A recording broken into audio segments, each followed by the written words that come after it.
The hottest station in the nation. ZiFM Stereo. It's Lionel Messi. He scored. The goal the world wanted.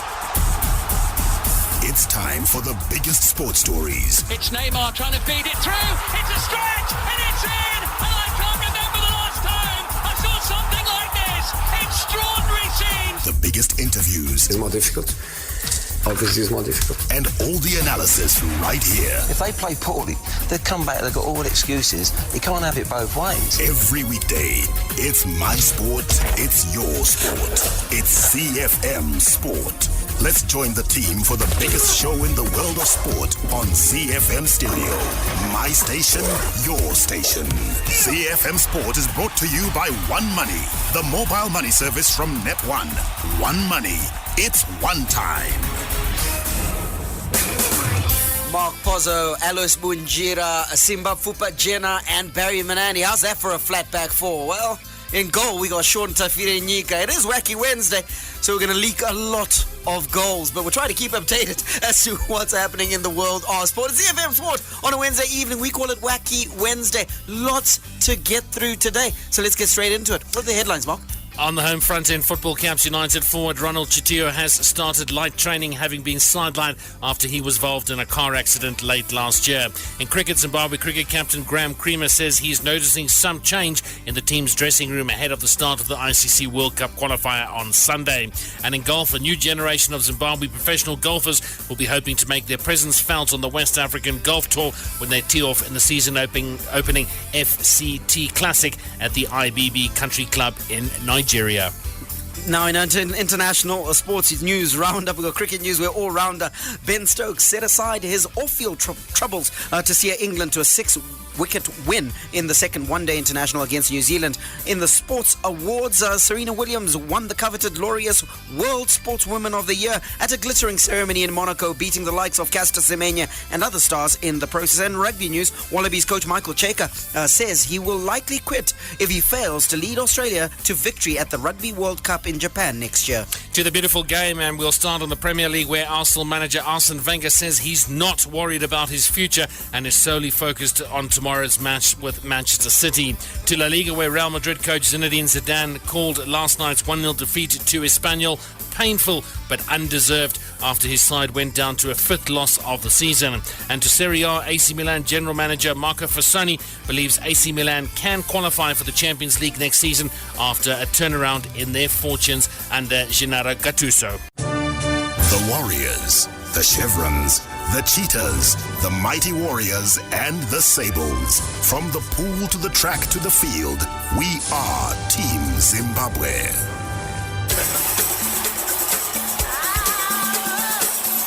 The Home Front. Local sports news and analysis. The ZiFM Sports team proudly dressed by Adidas. A sale not to be missed at the Ideal range of concept stores in Zimbabwe. Two of them, Sam Levy's Village and the Village Walk, on sale currently. Soccer boots, rugby boots, gym kit, and selected items up to 60% off. It's certainly a sale not to be missed while stocks last. Now, Paz, I got a couple of calls today talking about where are these stores. Everybody's trying to rush to get to those sales. So where are the Adidas stores at Borrowdale? I know one is opposite TM Pick and Pay, which is at the Village Walk. Where's the other one? The other one is in Sam Levy's Village at the back by the Food Lovers Market on the side of the new side of Borrowdale Village. You can't miss it. You can't miss the branding. I knew Paz would mention the Food Lovers Market. Not to say that he loves food, I'm just saying. Anyway, let's go into football now. Caps United forward Ronald Chitio has started light training, having been sidelined after he was involved in a car accident late last year. Since the Green Machine commenced pre-season training, Chitio has been watching from the sidelines after he was advised by doctors to take an extended break. Chitio joined his teammates for training at Alexandra Sports Club in Harare yesterday, but was only involved in the lighter drills. His return is a boost to Caps United ahead of the season, although he might miss the initial games of the new season as he regains full fitness. Let's talk about Makepe, gentlemen. Let's start with you, Bunj. You have a very close affinity to Caps United. They've done their recruitment, I believe, well. They've got a nice blend of youth and experience, albeit that they're leaning towards experience. We've seen Method Manjale come in there. We saw at one stage, we thought that Devon Chaffa would remain at the club. Obviously, he then moved on, went to BuildCon in Zambia. So they've had losses, but also the injection that they've had seems to be quite good. Yeah, I'm not sure. I should say the blend of youth It's just experience. I think it's more like Caps United is a very experienced squad. Right. Yeah, they could be one or two boys that are 24, 25. I think that could be the younger players. Yes. But I think you remember they won the league with the same players, right. And they did so well in the Champions League with the same players. You know, philosophies differ. A different coach. But are they the same players? I mean, no Abbas Hamidu, no Devon Chaffa, no who else has left that side? They've lost Dominic Chungwa as well to South Africa. So I think you've got to think when you look at it, they didn't lose the players like en masse. You know, they were losing one at a time. Replaced one at a time. The player that we can actually say right now that left and has not been replaced is Dominic Chungwa. Yep. But if you look at all the players that left, they were leaving and they were getting replaced, and the teams carried on doing well. You know, and I think that they still have a team that can actually go on and do well in the league, possibly win the league. For me, I think they are one of the favorites to win the league as well. You see, you know, sometimes we get very excited when there are youngsters coming into the fold and all that, and but it's a different philosophy altogether. Yeah. Because when you look at the experience, they are not like players that are over 35 or anything. You're looking at that Life Zirekwi is like 29 years old. Right. That is actually prime for me, for a soccer player. So it's not a situation whereby we having those little boys that are coming through, but they have an experienced squad that is not as old as people want to make it look out. Okay, well, let's look at it objectively. Okay, we've talked about Method Manjale, he's come in, Simba. We've talked about Oscar Machapa, he's also come in, and those are veterans of the game. I mean, they're coming back into a green machine that they played for 6-7 years ago and are still able to command or are likely to command a first 11 jersey. Add to that then the likes of your Hard Life Zirekwis that have been there for a while. You think to yourself, yeah, this squad is long in the tooth slightly. Not slightly. I think I agree with Bunj. The perception out there, I suppose, of the context of what's happening at Boso and what's happening at Timbari is now making the Caps United present squad look really old. We only mentioned 2 players. Right. And those 2 players, even if they command the first team jerseys and they're playing week in, week out, which is, I don't think is likely for Oscar Machapa, but probably for Yellow. Method, yeah. That's just 1 out of the 11. You're right. And surely, like what he was saying, if then Hard Life Zirekwi becomes the next most senior sort of player, it's because he's been playing for such a long time. He now feels as though he's a really old player. Right. So for me, yes, I would say it's a mature team, not yet classified as an aging team. If the whole spine of the majority of the team were post 30, then yes, I'd be getting worried. But right now, probably in the prime of their careers, if they're able to stay fit and avoid injuries and stuff like that, they're the people that you don't really worry about in terms of the mental side of the game. You know what they can deliver. If their bodies can stay fit, they're able to deliver. And you look at the dugout, I think there's no problems there. Lloyd Chitembwe has proved over and over again that he's able to do the business. We heard a few rumours talking about that other clubs were trying to prize him away from Caps United. They've managed to hold on to him.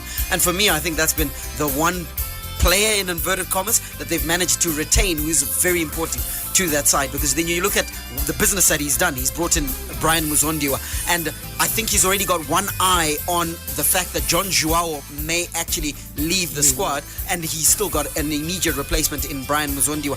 You look at what Lloyd Chitembwe is doing. I think he learnt a lot during the Champions League run, and he knows that squad depth is very important. Yeah, it is very important, and you know, he is experienced enough. He has been at Caps United for a long time, like forever. Yeah. You know, he knows the dynamics at the club as well. And I think the loss of Mark Mate from that dugout, I think might affect a few other people that really believed in Mark Mate, but they didn't waste time in dropping in Nelson Matongore as the technical director as well. So I'm not so sure about their working relationship at the moment, how they're going to do it. But it might be tricky. But knowing Lloyd Chitembwe, I think obviously at the end of the day he will be calling the shots, yes, and he knows what is expected, and he has got his own philosophy away from grooming youngsters and all that. He believes in experienced players, and he knows how to work with them, and he has done it before, and I'm sure he knows what he's doing. Sims, let me on the issue of a technical director and the technical director role. We've seen it go horribly wrong many of the times that it's implemented. Caps United has gone down this road, and largely because the technical director then feels that he can infringe upon the head coach, and then it's two bulls in the same crawl. Here you got Nelson Matongorere. Yes, he's got a different approach to coaching. Lloyd Chitembwe, he's been there since the flood. Who wins there, and is this marriage going to work, or are we looking at the inevitable going to happen? I think the inevitable might happen, and I think two very strong-willed characters, and that's where my problem is. Usually I think the whole technical director scenario works best where the technical director is establishing a philosophy for the team which is going to be filtering through right to the juniors. Right. So it means even when you're recruiting a manager, it's fitting into what the technical director and the owners of the team, He's almost the head coach's boss, isn't he? That's the thing. In an ideal situation. Immediately, like what Alois has said, their two coaching philosophies are clashing. Who's going to be listening to who? Yeah. And one has already had more recent success with the team, so you're coming in the court. I think there's a recipe. It looks a very ill fit for me. Yeah, it looks an ill fit, and also another ill fit might be the return of Roderick Mutuma, who looks like he's been training with the Green Machine and might be angling for a contract with the Green Machine. We know and can confirm that he hasn't signed for the Green Machine as yet. They got a match coming up that he might be able to perform in, but at the moment Roderick Mutuma is strictly only training with Caps United. Let us know your thoughts, Makepula. 0731-168-045. That's 0731-168-045. That's our WhatsApp platform. Quick one here, boys. Breaking news is that speculation is rife that Howmine Football Club have sold their Premier Soccer League franchise to Harare City. Now, WowPlay sources confirmed the deal and that Howmine players have been called for a meeting to inform them of the developments. ZiFM Sport will give you more details as we get them. Quick thoughts on this one. Let me start with the chicken and fan in the corner over there, Mark Pozzo, and ask him, listen, we always thought that Harare City would angle for an available franchise. We never for 1 minute thought that it might be Howmine and Howmine getting out of the Premier League by way of selling their franchise, would it? Yeah, I must say I'm pretty shocked at this whole thing, and especially Harare City. I mean, first of all, I need to have a word with somebody, but where are they getting the money from? From you. From You're a ratepayer. They can't even collect my trash. Now they're going to go and buy a franchise. Come on, guys. Paul's jumping on his hobby horse of his rubbish. Bernard Manyenyeni, Mayor, Your Worship, please go personally and pick up the trash outside the Pozzo household. Budge, your thoughts on this one? Yeah, we thought as much that they will be looking at a franchise to buy, and I think they made a few inquiries about Shabani Mine and all those kind of things. They wanted to make a quick return. I understand the Yada. Yes. They approached Yada. Yes, as well. exactly. So I think this one came when they were almost giving up. I don't think they were looking for this one, and yes, there were problems at Howmine. I think from the second half of the season there have been problems there, and but we never thought. We thought that they were going to get fixed, and because of the mining sector, gold doing well, and all that. We don't really know exactly what is happening. New dispensation. We thought it was exactly. all We thought that, things are going to change, but apparently it didn't, and they grabbed the chance. Yes. I don't know, Mark, where the money is coming from, but they had the money. They had the money in the bag somewhere, and they just jumped into the situation, and then they bought the franchise. Sims, just looking at Harare City, you look at it, they retained the services of Mark Harrison, made him the head coach at the club. They retained the services of Tendai Samanja. Indeed, many clubs wanted to sign him, and they flatly refused to release him. It was never going to be a project that was going to play in Division 1, was it?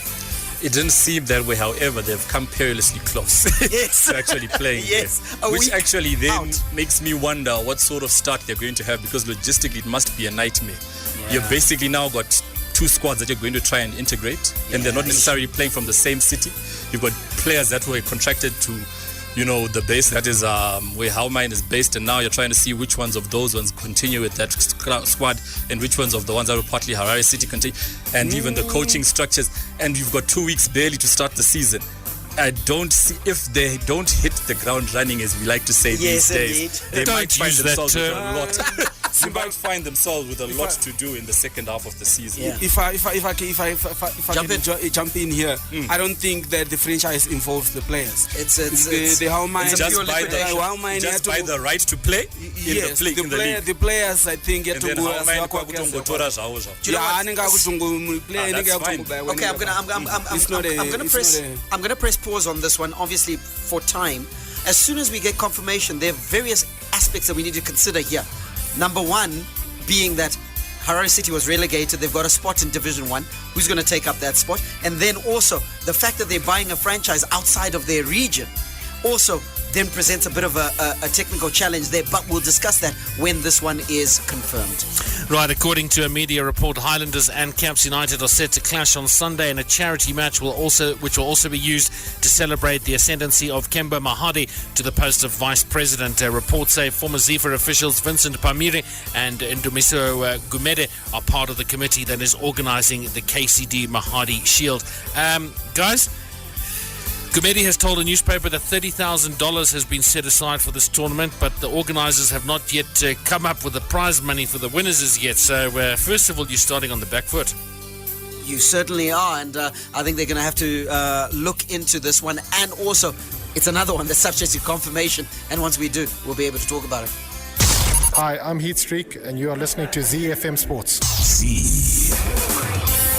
All right, let's give you our quick local sports news roundup now. Cricket news. Zimbabwe cricket captain Graham Creamer says he is noticing some changes in the team's dressing room ahead of the start of the ICC World Cup qualifier on Sunday. Creamer yesterday said the Zimbabwe boys were excited about playing at home with new enthusiasm in the camp, which he said did not exist after they were beaten by Afghanistan. In golf news, a new generation of Zimbabwe professional golfers will be hoping to make their presence felt on the West African Golf Tour when they tee off in the season opening FCT Classic at the IBB International Golf and Country Club in Nigeria. The FCT Classic, which has a prize fund of $25,000, began today and will set into motion a busy schedule on the 2018 West Africa Golf Tour, which will feature a total of 10 tournaments throughout the year. In swimming news, the Matabeleland Amateur Swimming Board has announced a 61-member squad for the National Junior Swimming Championships to be held in Harare from the 10th of March. The squad consists of 32 boys and 29 girls. Selected swimmers from the under 8 to the under 12 age groups were drawn from local clubs. From the front of the grid to the back of the net, it's ZiFM Sport. International Sports News Roundup, where the world comes out to play.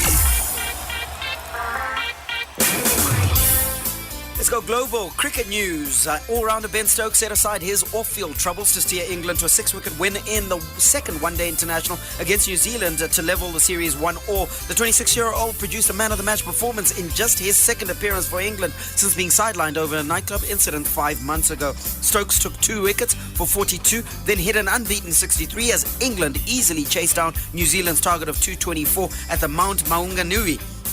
Stokes only joined England this month after pleading not guilty in a British court to a charge of affray, with the controversy forcing him out of the Australian leg of their tour, including the Ashes. Ben Stokes said it was amazing to be back after his 63 not out helped England to victory in the second one-day international against New Zealand.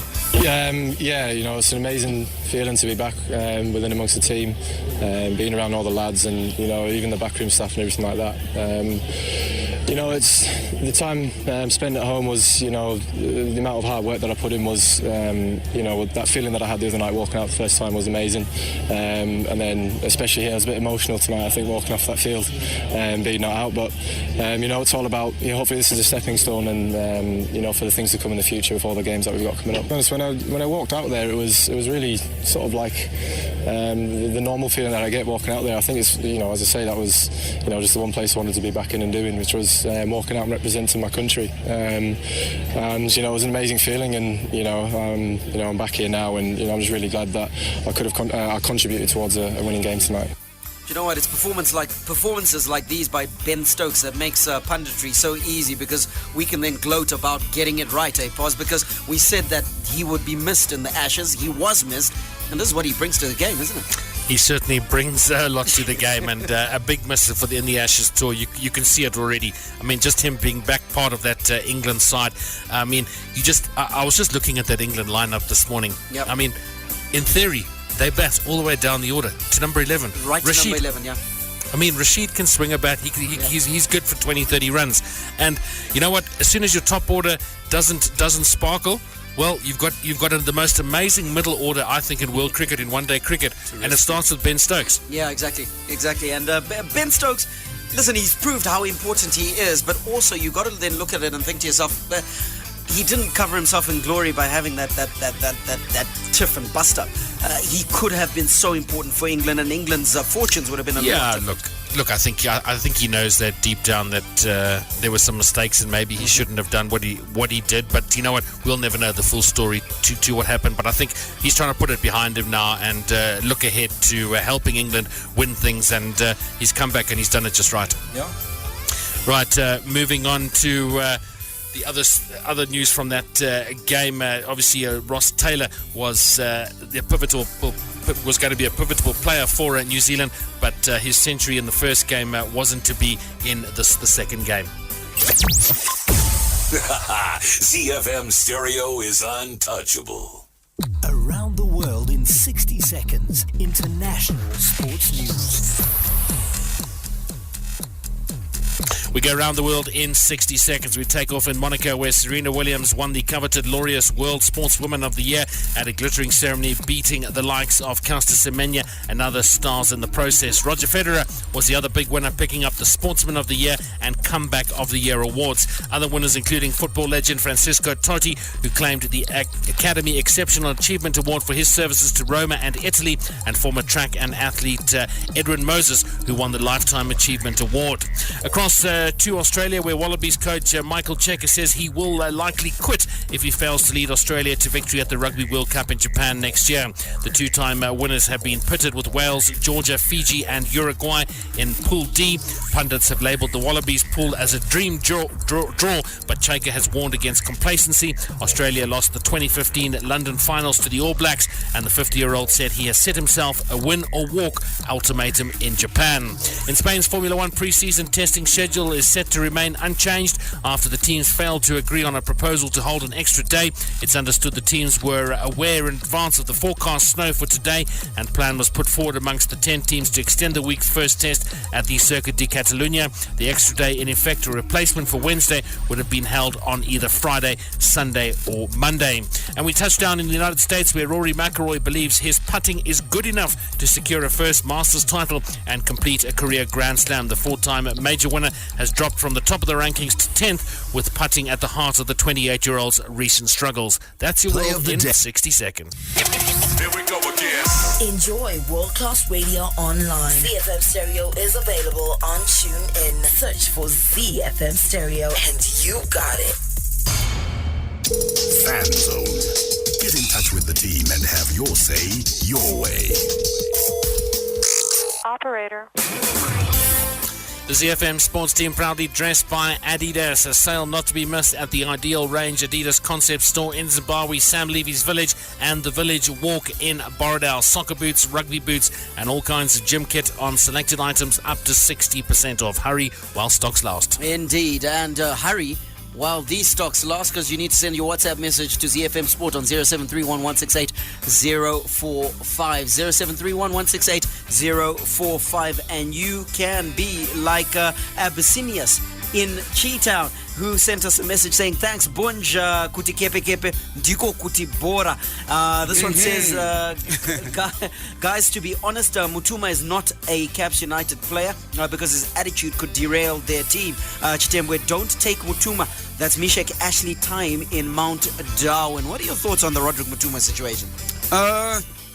Yeah, it's kind of like tricky, you know. He has got a track record, he has a disciplinary record that is not very favorable to him. But as a player, he is a good player. He can give you at least 10 goals. He can, if he's in a season, he can give you 10.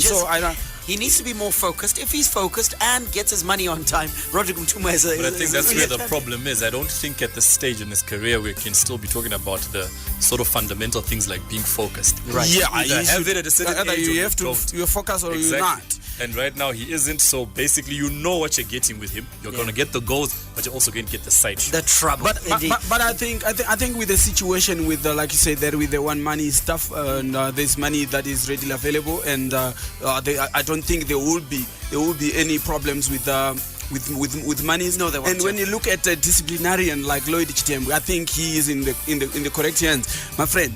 That guy knows how to deal with that kind of character. Yeah. That's one thing that I like about Lloyd Chitembu. He doesn't take a lot of nonsense, and you put him on a straight and narrow. Right. And I'm sure he'll be straightened by Lloyd. Lloyd doesn't take any nonsense. Lloyd Chitembu, a strict disciplinarian, and I think a firm hand is also required for this WhatsApp message where Teacher B in Bonda Mission says, I feel sorry for Denver Mukamba. He can't fit in that Dimbare team. His game is over. It looks like a career that's gone horribly off the rails, doesn't it, Sims? And for me, I really believe that Denver Mukamba is clinically depressed, and somebody just needs to put an arm around him, take him to a doctor's rooms and get him help. But that's where the problem comes in. When we keep saying somebody, is it from a family point of view? We know that within our structures in Zimbabwe, we don't have that sort of facility where a player is not necessarily on the field of play producing, and the club still takes care of his health sort of considerations. Right. So unfortunately, it might need to be some part of the community that actually just rises up and decides, you know what, Denver still deserves to get another shot in life. All right, last message that we can read now. Sangsi says, true that, Mari Yausina Shandira Airwadze Kujka. Harare City have shown us exactly that. Ratepayers' money being thrown around, and yet they still might get relegated again this season. The cycle begins again. Sangsi, on that bombshell. I'm with you. Very negative message. Agreeing with Mark Pozzo. Let's move into the beautiful game. The big leagues, the big teams, the big players. The beautiful game on ZiFM Sport. Beautiful game on ZiFM Sport. Don't forget, later on we'll be talking about Real Madrid losing to a team from Barcelona. But ahead of that is news of Arsenal, where Arsenal manager Arsene Wenger says he is not worried about his future and is solely focused on tomorrow's match with Manchester City. Arsenal were beaten 3-0 by City in Sunday's Carabao Cup final, and their below-par display prompted fresh speculation about Wenger's position. Wenger, who has been in charge at Arsenal since 1996, agreed a new 2-year contract at the end of last season and says he is not aware of any plans to review his position at the end of the current campaign. Let's hear from the Arsenal manager Arsene Wenger, who was asked whether his position will be reviewed at the end of the season. My position is my position, that honestly, that's the last worry I have at the moment. My worry is to focus to get the team ready for tomorrow's game. We are in that kind of situation where you want to focus on the next game. I don't ask you if your position is reviewed at the end of the season. If you need clarity, I can repeat exactly the same answer. You've talked about the next game, but specifically exactly, that's the clarity. Does it stop you to sleep that my position is uncertain or would not be certain or is certain? No. So what is interesting in football is the performance, is football. And is the game you will see on Thursday night. That's what is important. All the rest is makes maybe headlines, but it's not really interesting. Look, I'm just amazed that I have always to answer things that are exactly the same. I'm here for 21 years. I turned the whole world down to respect my contracts. So I'm still amazed that I still have to answer these kind of questions. Do you know what? I actually feel for Arsene Wenger. It can't be fun.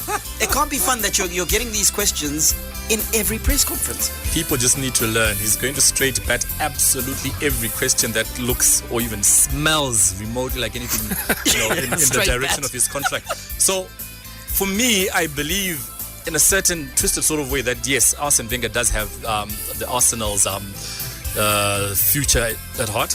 Yep. I think he's a true But it's not fan. working out. He's a fan of the club. He loves the Yes. club. He's turned down the world, as he pointed out.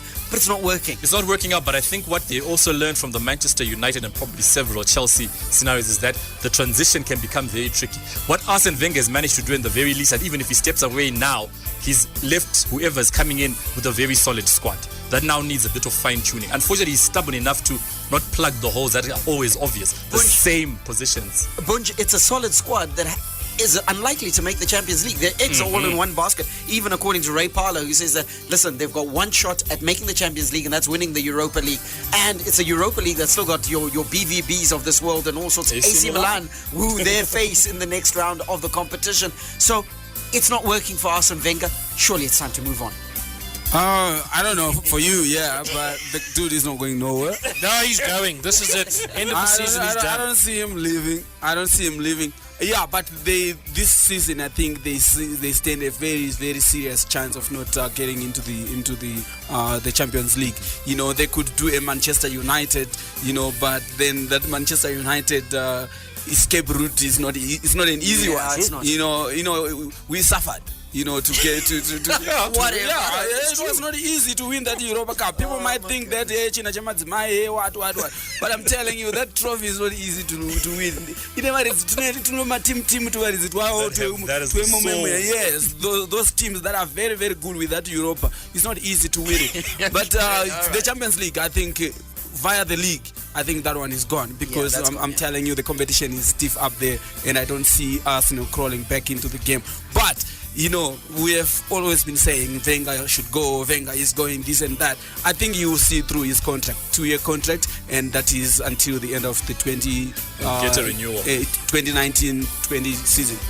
Well, another player who could be going, Marino Fellaini, and Manchester United look set to part ways as negotiations for a new deal have reportedly broken down. The Belgian international is out of contract at the end of the season, and despite continued attempts by club officials to convince Fellaini to stay, no progress on a new deal has been made. It seems that the Red Devils and Jose Mourinho are bracing themselves for a future without the 30-year-old.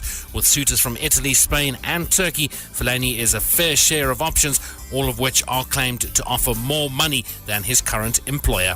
All right, there we go. We got two Manchester United fans in the studio. What a pleasant opportunity we have as an pause. Right, gents, your thoughts on Marion Fellaini. And for me, under Mourinho... Should he stay or should he go? I'm not going to answer that.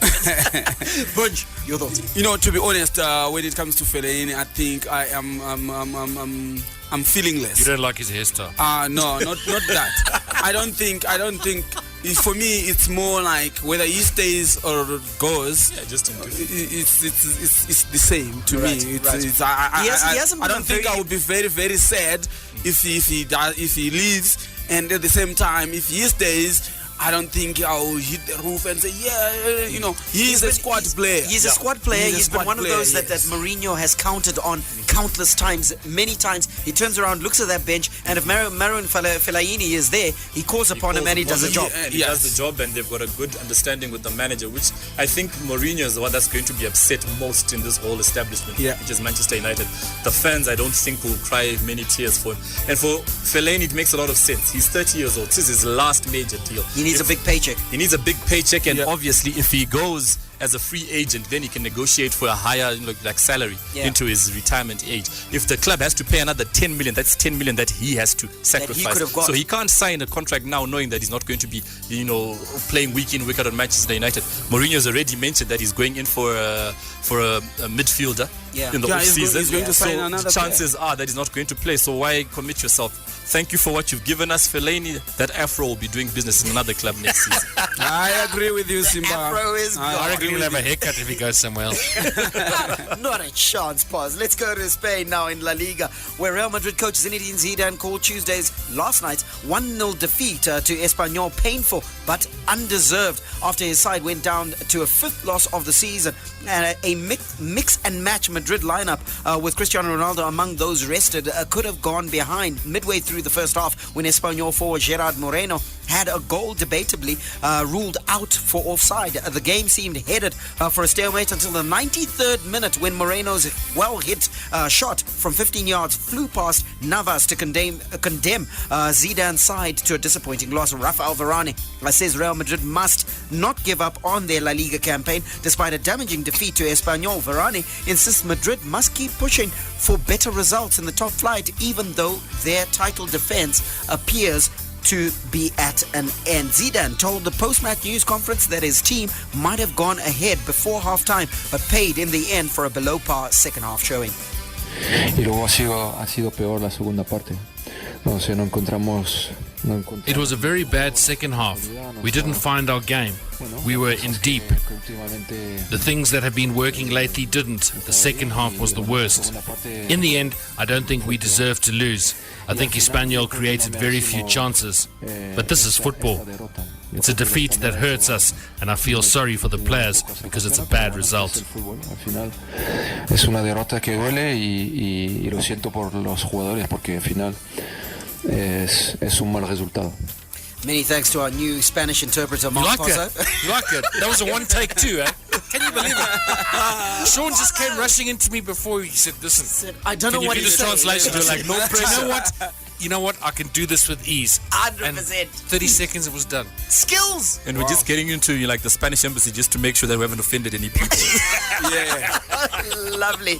But it's a big story here, guys. Real Madrid has had a woeful season. They want to put this one behind them, don't they? Yeah, of course, it's a woeful season, and I was listening, and somebody was saying the season may appears to have come. Varane, yeah, no, Varane. This season is over, my friend. There's no championship. It's not Varane. You know, so. you know, because right now they're just fighting for number 2 or maybe number 3, actually. Sims. Bigger coaches with bigger names have been sacked for less. Yes, Zinedine but unfortunately, Zidane, what's keeping him there? He's the blue-eyed boy. He is one of the Galacticos that has now transitioned Galacticos into that. of Galacticos. Exactly. So if anyone was ever going to be given any chance to maximize the opportunity to be Zizou, after that probably Raul. But that's it. Obviously, his currency, the eggs are now in one basket for the Champions League, and if they win that, that's 3 in a row. I would say if he does that, step away, find another challenge. Walk away. No, not just that he's a blue-eyed boy, but remember, what is weighing for him is the success that he had soon after coming in. Exactly. If you put all the years now, including this one, and you look at what he has brought for Madrid, he is still a legend as a coach. All right, there's action in La Liga tonight. Athletic Club of Bilbao takes on Valencia. Getafe versus Deportivo La Coruña. Malaga takes on Sevilla. Atletico Madrid entertain Leganes, and Aiba take on Villarreal. And quickly to Italy, where Gianluigi Buffon is prepared to come out of international retirement if he's called up by Italy for the up-and-coming friendlies against England and Argentina. Buffon called time on his international career in November, immediately after Italy failed to qualify for the World Cup in Russia following a 2-legged playoff defeat to Sweden. What a legend. What a legend. The story we talked about at the top of the show, AC Milan General Manager Marco Fasone believes AC Milan can qualify for the Champions League next season after a turnaround in their fortunes under Gennaro Gattuso. And it's good to see, isn't it? I know you like him. Gennaro Gattuso, he's doing well at AC Milan. Long may it continue. Well, the one thing we can't do is continue because we're out of time. We'll catch you tomorrow. May God richly bless you. That's my story, and I'm sticking to it. Manande, out. Be sure to catch ZiFM Sport every weekday on ZiFM Stereo. My station, your station. ZiFM Sport was brought to you by One Money, the mobile money service from Net1. One Money. It's one time.